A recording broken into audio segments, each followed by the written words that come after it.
नमस्कार दोस्तों, स्वागत है आपका हमारे YouTube चैनल जलधारी क्लासेस में। दोस्तों, ये है टीचिंग एप्टीट्यूड की रिवीजन क्लास उत्तराखंड डीएलएड 2024 के लिए।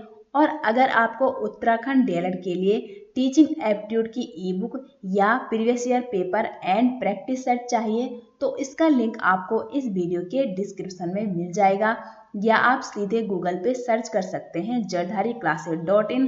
तो वहाँ भी आपको डीएलएड से संबंधित practice set and E book देखने को मिल जाएगी। आप उसे वहाँ से डाउनलोड कर सकते हैं। तो चलिए दोस्तों, आज की वीडियो शुरू करते हैं।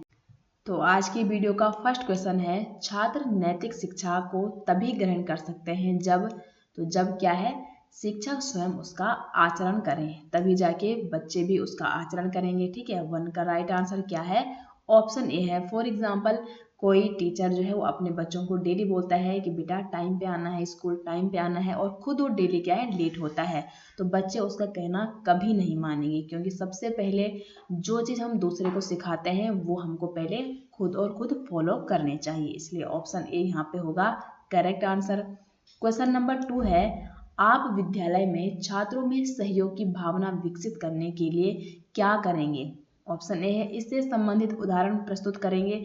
देखो, केवल उदाहरण देने से कोई भी काम आपके बच्चे नहीं करेंगे। बी है यहाँ पे, सभी शिक्षक मिलजुल कर कार्य करेंगे, या विद्यालय में पाठ्य सहगामी क्रियाओं का आयोजन करेंगे, या मिलजुल कर कार्य करने के महत्व बताएंगे। देखो, महत्व बताना, उदाहरण देना, ये सभी क्या है, एक ही बात है। सबसे मेन पॉइंट है कि आप सभी जो शिक्षक हैं वो अगर मिलजुल कर कार्य करेंगे तो आपके स्टूडेंट जो हैं वो आपसे ही प्रेरित होंगे, और खुद वो उनके अंदर भी सहयोग की भावना डेवलप होगी। इसलिए जो 2 है उसका राइट आंसर क्या है यहाँ पे, ऑप्शन बी। ठीक है, नेक्स्ट क्वेश्चन है, संप्रेषण प्रक्रिया के तत्व के संबंध में कौन सा कथन यहाँ पे सही नहीं है। तो यहाँ पे आप ऑप्शन देख सकते हैं, तो कौन सा कथन सही नहीं है, ऑप्शन सी होगा कि संदेश केवल लिखित रूप में सही होता है, जो कि गलत है। संदेश जरूरी नहीं है कि केवल लिखित रूप में ही सही हो सकता है। तो ऑप्शन सी होगा करेक्ट आंसर। क्वेश्चन नंबर 4 है, बाल्यकाल या बाल्यावस्था या चाइल्डहुड जो होता है वो कितने से कितने वर्ष तक का होता है। तो 4 के आप ऑप्शन देख सकते हैं, तो करेक्ट आंसर क्या है वो आप कमेंट बॉक्स में बताइएगा। तो बाल्यकाल होता है यहाँ पे 6ठे वर्ष से लेकर 12 वर्ष तक की जो आयु होते हैं उससे कहते हैं हम चाइल्डहुड। मैंने कई बार पिछली वीडियो में पढ़ाया है कि स्टेज ऑफ जो डेवलपमेंट है वो कई बार पूछा जाता है। तो फर्स्ट स्टेज होती है इन्फेंसी स्टेज, जो कि बर्थ से लेके 2 वर्ष की होती है। ठीक है, फिर आता है आपका चाइल्डहुड। चाइल्डहुड होता है आपका 2 से लेके 12 वर्ष तक। ठीक है, और जो यहाँ पे पूछा है ना 6 से लेके 12 वर्ष, वो सही क्यों बोला मैंने, क्योंकि जो चाइल्डहुड होता है वो आपका 2 पार्ट में डिवाइड है। एक है प्री चाइल्डहुड और दूसरा है लेटर चाइल्डहुड। तो प्री चाइल्डहुड होता है 2 से लेके 2 से लेके 6 वर्ष का, और जो लेटर चाइल्डहुड होता है वो होता है आपका 6 से लेके 12 वर्ष तक। इसलिए यहाँ पे जो पूछा गया है ना वो इसलिए मैंने बोला करेक्ट आंसर है। और लास्ट जो किशोरावस्था होती है वो 12 से लेके आपका 18 प्लस होती है। इसको आप नोट करिएगा और अपना सही आंसर कमेंट में बताइएगा।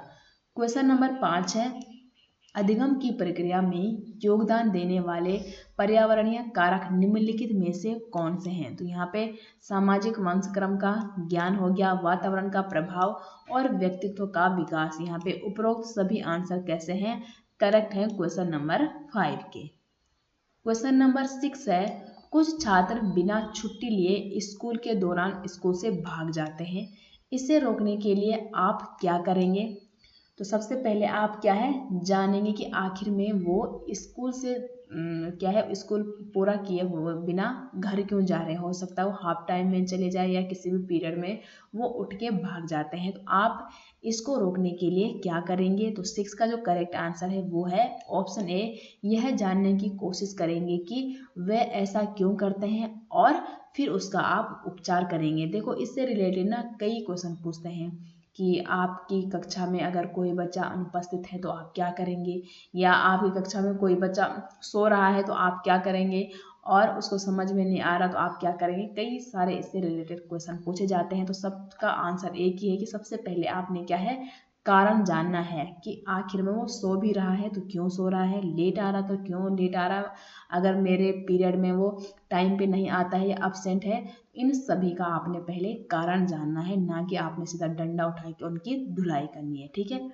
क्वेश्चन नंबर 7 है, शारीरिक वृद्धि और विकास को क्या कहते हैं? तो शारीरिक वृद्धि और विकास को कहते हैं यहाँ पे 7 का सही आंसर है ऑप्शन बी, अभिवृद्धि। ठीक है। क्वेश्चन नंबर 8 है, शिक्षण प्रकृति के रूपों में कौन एक असत्य है? तो यहाँ पे हमने असत्य पूछना है, तो देखो कला एवं विज्ञान के रूप में, उपचारात्मक प्रक्रिया के रूप में, एक दिशानात्मक प्रक्रिया के रूप में, या एक भाषाई प्रक्रिया के रूप में। तो 3 यहाँ पे राइट हैं और एक यहाँ पे रॉन्ग है, तो रॉन्ग कौन सा है, वो है ऑप्शन सी। यहाँ पे 8 का राइट आंसर हो जाएगा। क्वेश्चन नंबर 9 है, एक शिक्षक विद्यार्थियों के साथ परिचर्चा आयोजित करता है और उन्हें शिक्षा के उच्चतर माध्यमिक स्तर पर उपयुक्त विषय का चयन करने में समर्थ बनाता है। इस प्रकार के निर्देशन को क्या कहा जाता है? तो इस प्रकार के निर्देशन को कहते हैं शैक्षणिक निर्देशन। 9 का सही आंसर है ऑप्शन सी। क्वेश्चन नंबर 10 है, बाल केंद्रित शिक्षा यानी कि चाइल्ड सेंटर्ड एजुकेशन के क्षेत्र में निम्नलिखित में से किस भारतीय शिक्षाविद की भूमिका सर्वाधिक महत्व रही है? तो ये रही है यहाँ पे गिज्जू भाई की। 10 का सही आंसर है ऑप्शन सी। क्वेश्चन नंबर 11 है, मूल्यांकन के किस कार्य के अंतर्गत छात्रों की अभिवृत्तियां, रुचियां तथा बुद्धिमत्ता को पहचानने का अवसर मिलता है? तो वो किस में मिलता है? तो वो मिलता है निदानात्मक कार्य में। तो 11 का करेक्ट आंसर क्या है यहाँ पे, ऑप्शन ए। क्वेश्चन नंबर 12 है, पहले अंगों का ज्ञान देकर तब पूर्ण वस्तु का ज्ञान कराया जाता है तो उसे कौन सी विधि कहते हैं? तो 12 का सही आंसर क्या है, ऑप्शन बी है संश्लेषणात्मक विधि उसे कहते हैं। वो इसका अपोजिट क्या होता है, विश्लेषणात्मक विधि। ठीक है। ये सभी विधियां मैंने पिछली वीडियो में, जब जो वीडियो क्या है डीएलएड की जो बनाई थी उसकी अलग प्लेलिस्ट बनाई गई है। वो पूरी वो 21 वीडियो है जिनमें मैंने डिटेल्स में बता रखी है, तो अगर आपने वो पिछली वीडियो नहीं देखी है तो आप उनको देख सकते हैं। ठीक है। क्वेश्चन नंबर 13 है, यदि कक्षा में कोई छात्र आपसे दुर्व्यवहार करता है तो आप क्या करेंगे? अब कक्षा में तो अलग अलग टाइप के बच्चे हैं ना, अगर किसी ने आपके साथ दुर्व्यवहार कर दिया तो आप क्या करेंगे? तो 13 का जो सही आंसर है वो है ऑप्शन सी। मैंने ऊपर बताया ना कि घुमा के प्रश्न पूछेगा, लेकिन सबका जवाब एक ही होगा कि कारणों का पता लगाकर उपचारात्मक कदम उठाएंगे। तो ऑप्शन सी यहाँ पे होगा करेक्ट आंसर। क्वेश्चन नंबर 14 है, समावेशी शिक्षा के सिद्धांत किस पर आधारित है? तो समावेशी जो शिक्षा है यानी कि इंक्लूसिव एजुकेशन के सिद्धांत किस पर आधारित है? तो 14 का सही आंसर है ऑप्शन बी, समता एवं समान अवसर पर। क्वेश्चन नंबर 15 है, प्रधानाचार्य किस समिति का गठन करता है? तो प्रधानाचार्य यहाँ पे प्रवेश समिति हो गया, पाठ्यचर्या समिति और शैक्षणिक परामर्श समिति, इन सभी का गठन करता है। तो 15 का राइट आंसर है ऑप्शन डी। तो नेक्स्ट क्वेश्चन है यहाँ पे, प्रौढ़ शिक्षा इसलिए आवश्यक है ताकि, तो प्रौढ़ शिक्षा किसको दी जाती है? जिनको सही टाइम पे एजुकेशन प्राप्त नहीं हुई होती है। ठीक है। तो यहाँ पे 16 का सही आंसर क्या है, ऑप्शन डी है कि प्रौढ़ शिक्षा इसलिए आवश्यक है ताकि शिक्षित प्रौढ़ अपने बच्चों को भी शिक्षित बनाने की पूरी कोशिश करेंगे। ठीक है। अब जो माता या पिता एजुकेशन जिन्होंने ली होगी सही टाइम पे, तो उनको एजुकेशन का महत्व पता होगा और अपने बच्चों को भी वो जरूर एजुकेशन सही टाइम पे प्रोवाइड करेंगे। इसलिए ऑप्शन डी यहाँ पे राइट आंसर हो जाएगा। क्वेश्चन नंबर 17 है, राष्ट्रीय शिक्षा नीति एजुकेशन जो पॉलिसी है, नेशनल एजुकेशन पॉलिसी जो 1986 में आई थी, इसके तहत कौन सा ढांचा स्वीकार किया गया था? तो इसके तहत यहाँ पे था 10+2+3 वाला। ठीक है। तो 17 का सही आंसर है ऑप्शन सी। क्वेश्चन नंबर 18 है, शिक्षण को प्रभावशाली बनाने हेतु उपयुक्त सामग्री क्या है? तो विद्यालय का मैदान हो गया, क्योंकि केवल क्लास में बच्चों को हम हर टाइम नहीं पढ़ा सकते हैं। विद्यालय में मैदान होना जरूरी है जहां बच्चे सही टाइम पे खेले कूदे भी। और विद्यालय की इमारत या श्याम पाठ, ये सभी सामग्री विद्यालय को प्रभावशाली बनाती है। तो 18 का राइट आंसर है ऑप्शन डी। क्वेश्चन नंबर 19 है, छात्रों को सिनेमा से निम्नलिखित में से कौन सा नुकसान संभव है? तो कौन सा नुकसान संभव है यहाँ पे? तो 19 का जो सही आंसर है वो है ऑप्शन सी, कि वे जीवन के बारे में अवास्तविक तस्वीर बना सकते हैं। वो डिपेंड करता है कि वो कौन सा सिनेमा देखते हैं, ठीक है। इसलिए ऑप्शन सी यहाँ पे होगा सही आंसर।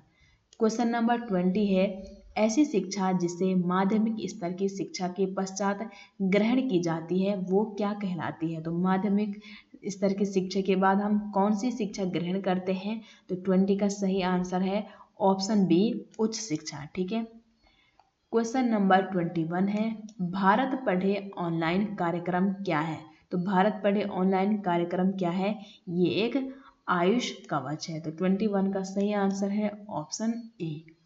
क्वेश्चन नंबर 22 है, शिक्षक यदि आत्मविश्वास से परिपूर्ण हो तो उसका छात्रों पर क्या प्रभाव होगा? तो उसका छात्रों पर क्या प्रभाव पड़ता है?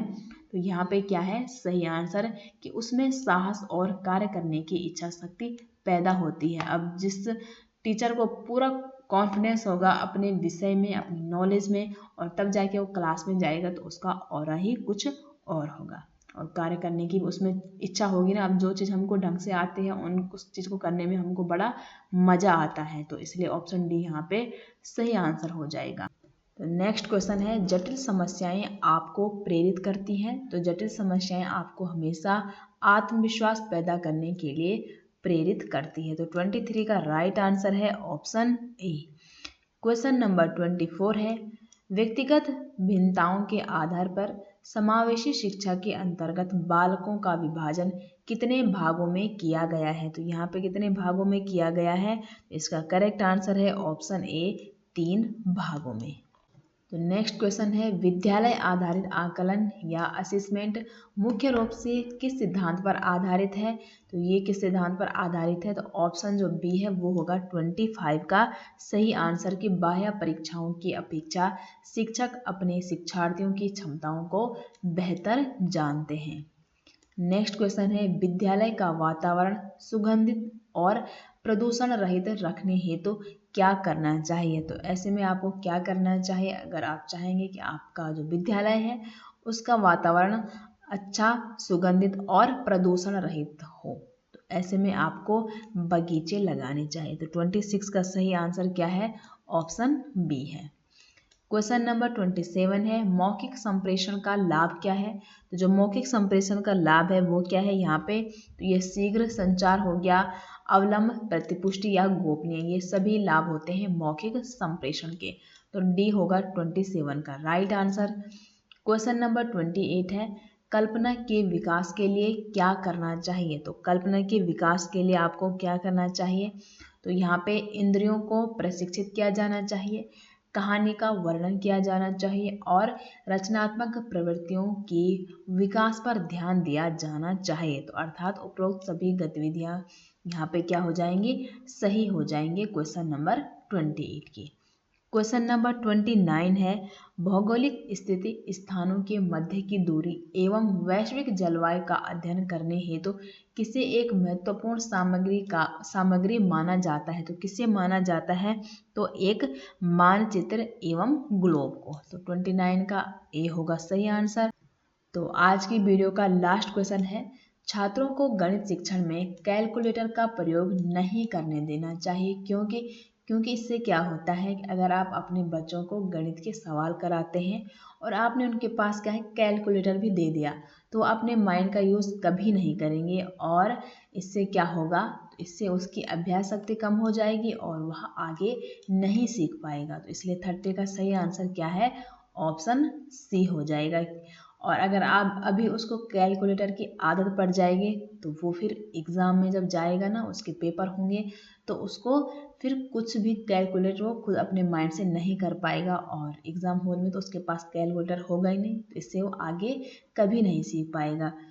तो ये थी दोस्तों आज की वीडियो। उम्मीद करते हैं आपको ये पसंद आई होगी। मिलते हैं नेक्स्ट वीडियो के साथ, तब तक के लिए आप सभी का बहुत बहुत धन्यवाद। और आपको इन 30 क्वेश्चन में से कितने क्वेश्चन आए वो भी आप कमेंट बॉक्स में ज़रूर बताइएगा।